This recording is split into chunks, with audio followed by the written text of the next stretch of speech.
Okay, let's talk about these transfer windows. Summer transfer windows. A lot was said about what could be happening and what could not be happening this year. So now let's just go over the transfers that have happened and where they rank so far towards the teams, what they mean for each team, and how they may impact each team going forward. I may do a summer transfer window so far tier list for every team, but I don't think there's been enough transfers yet for me to do that. I may just do one for the Premier League, Serie A, maybe something like that. But for now, I just want to go over these transfers. I have a list here on my PC. Go over these transfers and just talk a bit about them. Let's go into it quick, man. We're live. Let's not waste time. So we're gonna start. I think this was done today or yesterday. Fabio Vieira to Arsenal, and Arsenal are making moves. What's the main thing I want to say about Arsenal is that this team, although they finished fifth, and although you could say Arsenal bottled it at the end, towards the end of the season, pardon, I'll still say that Arsenal overachieved drastically this season. This is a team that finished back to back eighth. Arsenal is a great club. Eighth is nowhere acceptable for Arsenal. Arsenal should always, at least for the size of the club, the history of the club, a club like Arsenal should always be competing for the title. Should always be looking to be at the top spot. Arsenal and United are really very similar clubs, as in massive clubs that right now are just laughing stocks. So yeah, Arsenal should be realistically fighting for those top spots, but they overachieved in the sense that I did not expect them to finish fifth. I did not expect them to finish above United, and for stretches, for periods of stretches this season, Arsenal were doing bits. So yeah, again, they overachieved. So for them to go there and sign Fabio Vieira, a player that has had 14 assists in Premier League this year in Portugal, that's a big signing. Arsenal are a team that they before Odegaard especially is the team that was lacking creativity from the middle dramatically. Then you get a midfielder that just got 14 assists. It clearly shows that Arteta knows where this team needs to improve and has not wasted time in into addressing those problems in the team. So yeah, props to Arsenal for doing that. Um, yeah, great signing for Arsenal, and hopefully Vieira is going to be an impact player at Arsenal, a player that can help this team to take the next step. Good signing. Out of 10, I'll rate Fabio Vieira to Arsenal an 8 or 7 out of 10. Great signing, and the fact that Arsenal have also done it nice and quick screams again. On the topic of Arsenal, just want to say quick, Jesus to Arsenal. If Arsenal can do it, then make it happen. It would be a great signing for the club. Um, Aubameyang left, and that is going to leave a void. You didn't really feel it this year, but over a long stretch period of time, for a team as big as Arsenal, that's going to be competing in different competitions next year, and who's looking to be at least in the finals and competing at the highest level as they can. Having a striker like Jesus would be very good. It is also a great move for Jesus because I still think that Jesus is a great striker. I still think he's a great talent. It's just that at City, that team didn't really need a player like him. You know, not that he wasn't helpful this year, not that he didn't score a lot of goals for City this year, but City need that Aguero type player, that Haaland type player, and Jesus just wasn't that. But he would be very good for Arsenal, and if Arsenal could get that deal done, it'd be very good for the club. And then we're gonna go talk about Tranemi. Sorry if I said his name wrong. I'm all over the place. I know, just going from Arsenal to Real Madrid, but I just have a list here of signings. I'm just gonna go over them. Tranemi to Real Madrid, and what this transfer tells me is that Real Madrid mean business, and not just mean business right now. They mean business for the future, and they are building this team to take over the next few years. After Ronaldo left, there was a lot of speculation on how long it would take Real Madrid to build a winning side again. You look at the teams they had before. the type of teams that won 3 Champions Leagues in a row, and then you lose your star player. And I think since that 2018 summer transfer window, Real Madrid have been looking to just improve all the time. I think that transfer window, Vinicius came in. He was finally eligible to play for Real Madrid. They also got in Courtois that summer transfer window. The two players that had the most impact in the final last year. And, a plethora of other signings like Mendy, the development of Valverde, bringing in Camavinga. What Real Madrid are doing, and I've been saying this since the beginning of the season, is this is a team that is building for a greater plan, bringing in all these young players. And that's why the signing of Mbappe could have been very, very scary for everyone else that's trying to compete with Real Madrid. This is a club, again, that's building for the future, and bringing in Tranemi is a statement. Tranemi is a statement for Real Madrid, as when you pair in the likes of Tranemi and Camavinga, I won't say that they are on the same level as Kroos and Modric, but it shows an intent for the future, to build for the future, and that this team is trying to do something special. Kind of leaving Real Madrid apart for a bit and just looking on Tranemi alone. A lot of clubs around Europe went to Tranemi, mainly the likes of Manchester United, who are dying for CDM, and Real Madrid paid a lot of money for him. Again, a statement that they are not messing about.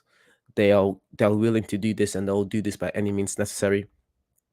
That's why the Mbappe thing kind of pissed off mainly Benzema and Fiorentino and a lot of Real Madrid fans, because if Real Madrid get Mbappe and their front three is Vinicius, Benzema, and Mbappe, and behind them they have the likes of Tranemi, Camavinga, and Modric, Real Madrid could really three-peat again in the Champions League and probably win the La Liga for the next 3 years as well. Real Madrid could be on to doing scary things. The treble would not be far off if they had a team like that. So, yeah, again, Tranemi is a great signing. Tranemi is a great player. Great young player. Again, is the thing. That's the thing. He is a great player. There are a lot of great players around Europe, a lot of good CDMs. But the fact that Tranemi is this good, this young, that's why his value is so high. It is the future, the prospect of what this player can become for the team. Again, Tranemi and Camavinga. You have the likes of Vinicius as well, the likes of Valverde, the likes of Mendy, the likes of Eder Militão, who is still young. Courtois is not that old. Great squad that Real Madrid have. Leaving Tranemi alone, we go into Darwin, to Liverpool. I made a video yesterday on Darwin. I uploaded it yesterday. If you haven't watched that, go watch that. But the thing with Darwin is, I do think Darwin is a good signing, great signing for Liverpool. The speed that they've done it in, we're still in June, and they got that done really fast. Very, very well done for Liverpool. But I do have a lot of speculations on Darwin. Darwin is a good finisher. We saw that again in those quarterfinals of the Champions League. But can Darwin be that player that Liverpool need him to be? As in, Liverpool just lost Mane. Darwin's, of course, not going to play on the left and replace Mane. But the thing people, at least some people, are forgetting is the fact that Mane, he was not only a good player, a great player, he was consistent, and that's what made him so good. That's what made him one of the best players in the world. What still makes him, I'm saying this as if he's retired. What makes him one of the best players in the world, the fact that Mane can do that consistently. I was looking at this post, I think it was, this community post, I think it was his PM or something like that, or just a video. And they said that throughout his period at Liverpool, Mane had, was it the second most or first most winning goals? The point is, Mane has been very impactful at Liverpool. And I worry that Darwin's not going to have that impact straight away.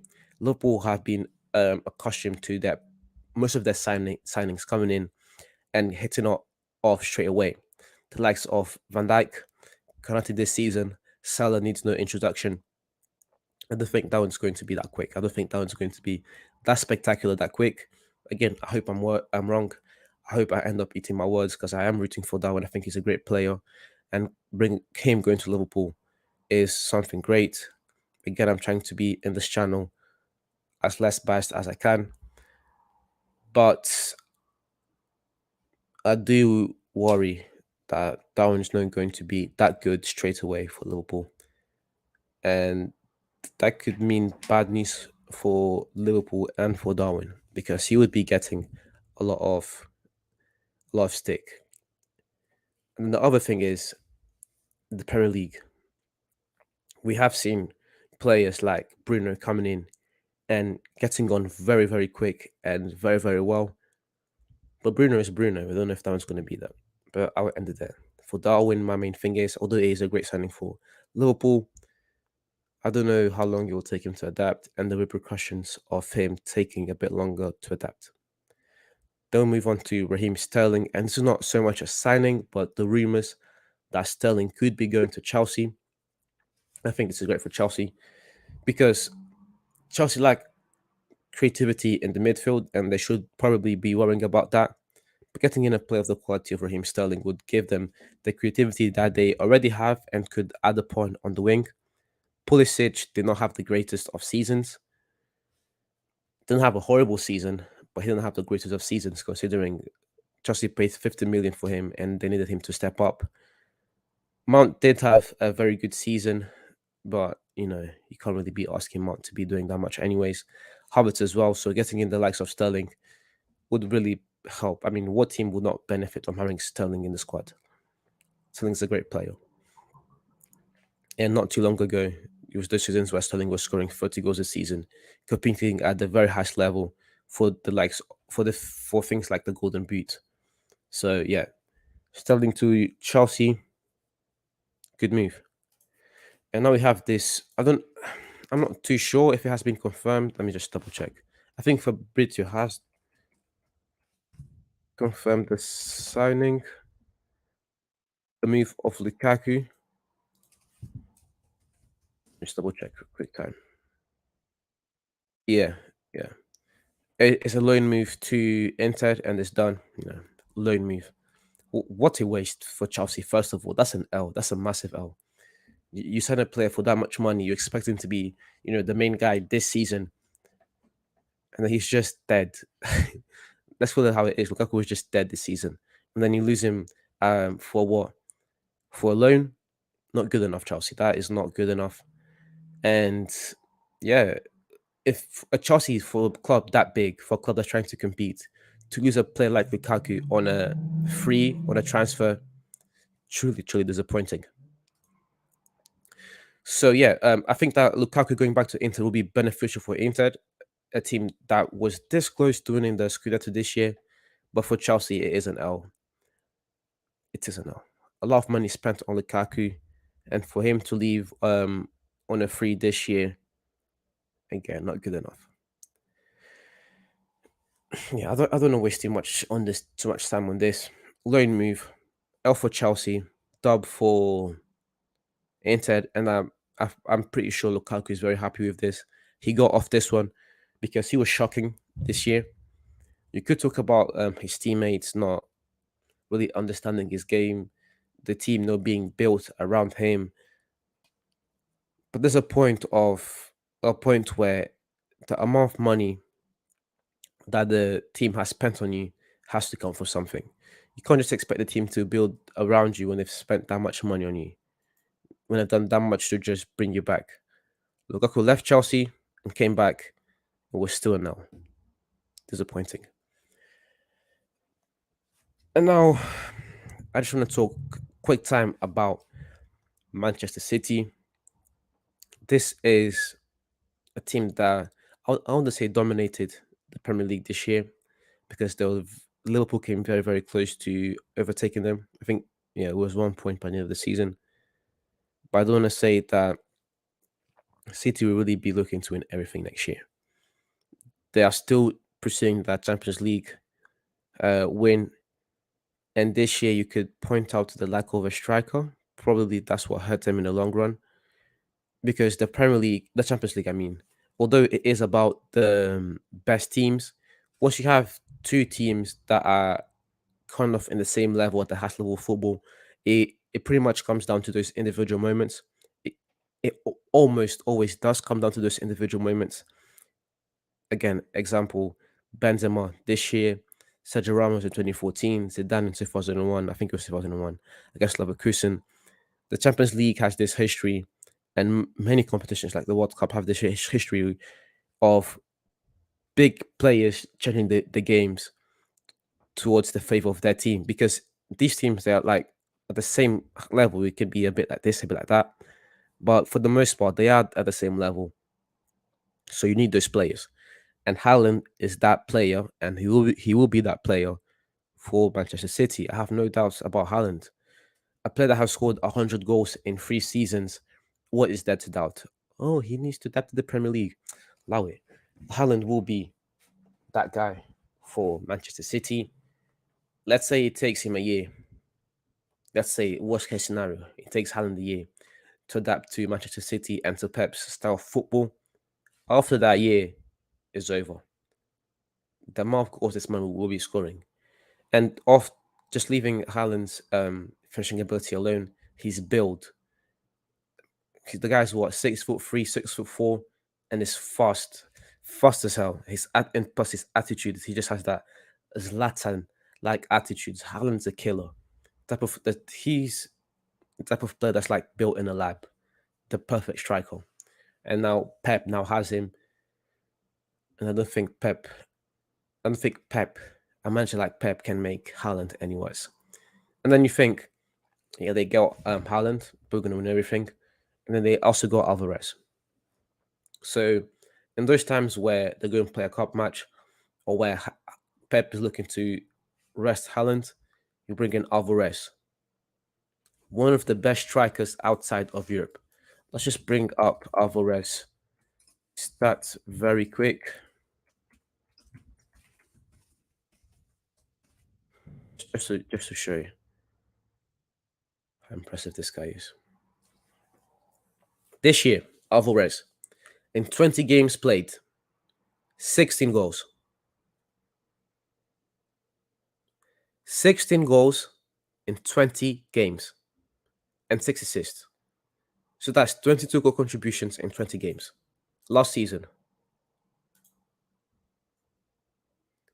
24 goals, 15 assists in 46 games. You can talk, oh, South America, blah, blah, blah. This guy's going to be coming off the bench for Manchester City after Haaland. What are City not going to win next year? What are they not going to win? Premier League?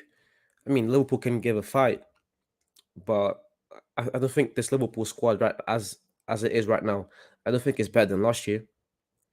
Kind of the same level. You just lost one of the three best players in the team. Is gone. You bought in Darwin, great, but as I said with Darwin, he may take some time to adapt to the team. We can't ignore that fact. If he doesn't, perfect.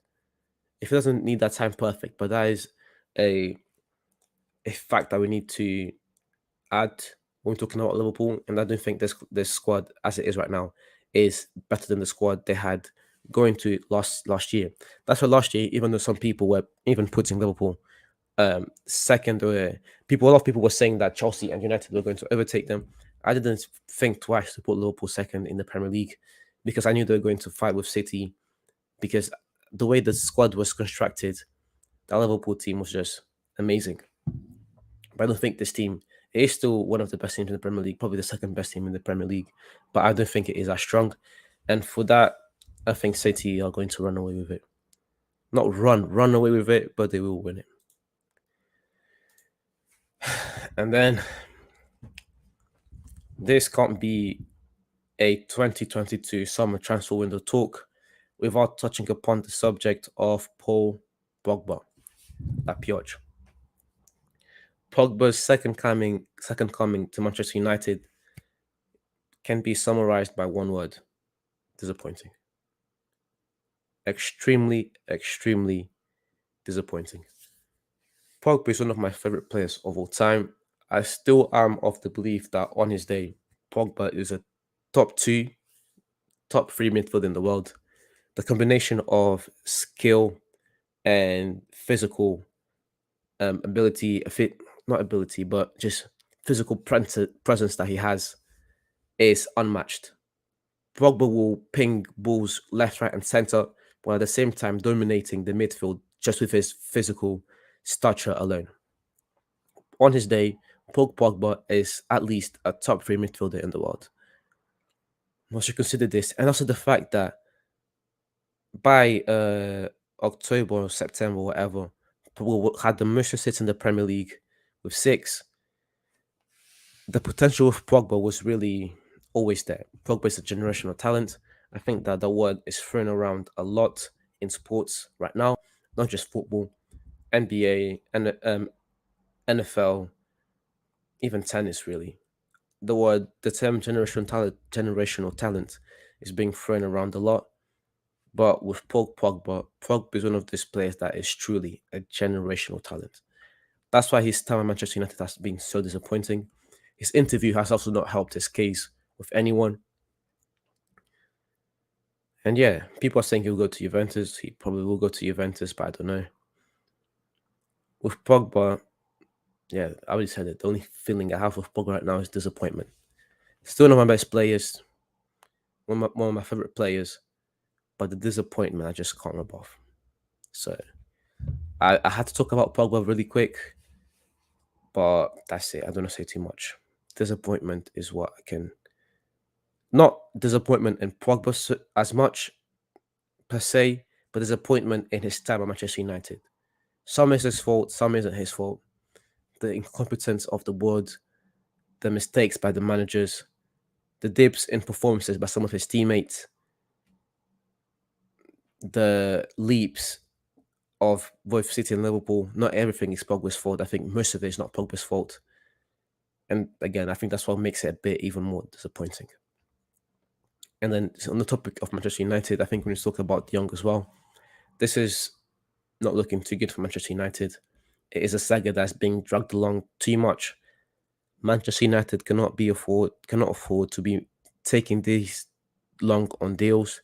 This is a team that's trying to rebuild, and De Jong in particular could be one of those players that could make up the spine of Manchester United next season, with the likes of Ronaldo up front, De Jong in the middle, protecting the back four, and the hair at the back. That is a strong spine of which Ten Hag could work from, but they're dragging it. If you can't get De Jong, forget De Jong. Go and try and get someone else. That someone else could be Ibrahim Sangare.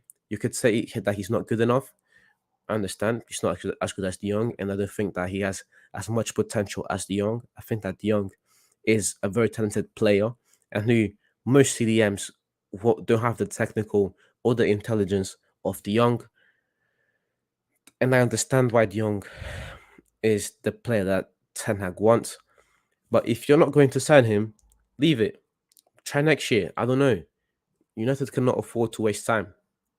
And another thing is, maybe they could bring in Garner. Again, I'm not saying Garner's on the same level as De Jong. I've just explained how De Jong is on another level when it comes to technical and intelligence, and when it comes to technically and intelligence in football. However, again, if you're not going to sign him, don't waste time. Give someone else. There's Ibrahim Sangare.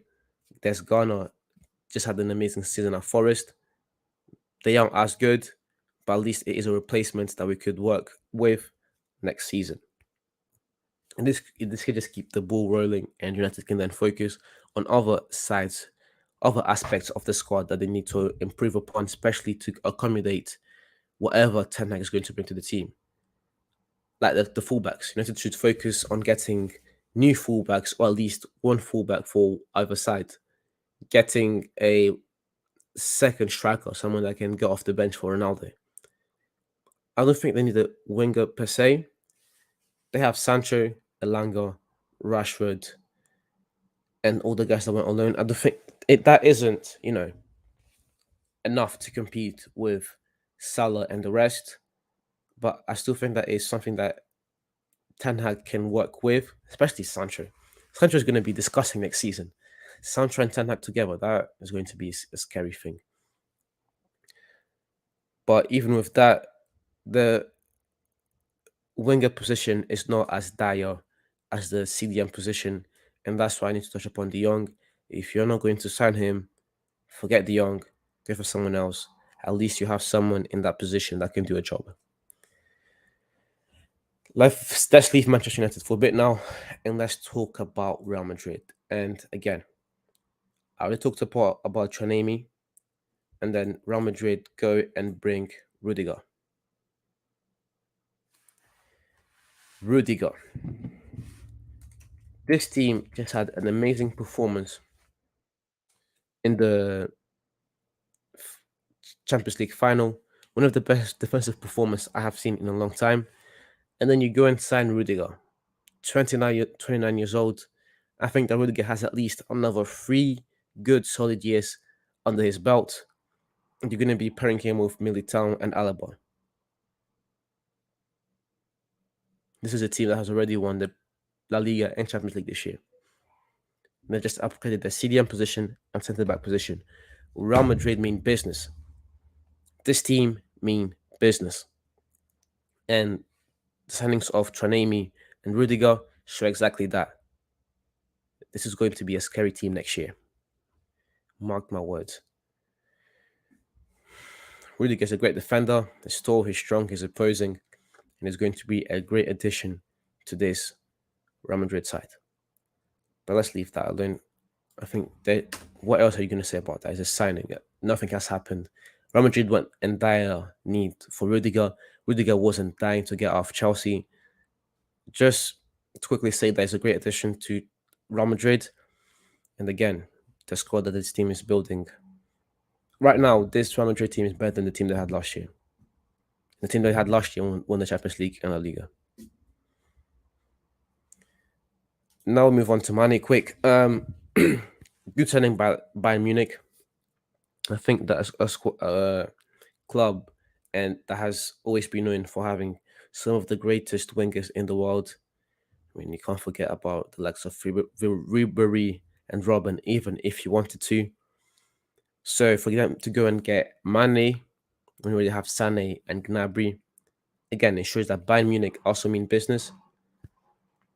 But actually, no buts. It's a good signing for Bayern side. But I think it could come and bite Liverpool on the backside, although they didn't really have much choice over it. Mane kind of wanted it off. And I was thinking about why would Mane want off Liverpool? Why would Mane want to leave such a successful team that he's seen a lot of success with, successful club that he has seen a lot of success with? And I think that he's probably had fallen out with Salah. That's the only thing I can come upon with. Again, this is just me. No evidence apart from the fact that I think him and Salah have been getting. Again, I'm not going to shut up about this. I don't want to gossip about this kind of stuff. I don't know. I truly don't know. I'm just making stuff up. I don't know why Manny left. To think about it quite a bit. That's the only thing I could come up with. Maybe he had the fallout with Salah, but those guys always looked quite friendly, always looked like brothers. So I don't know. Let's leave it alone. Good signing by Bayern, not a good move from Liverpool side.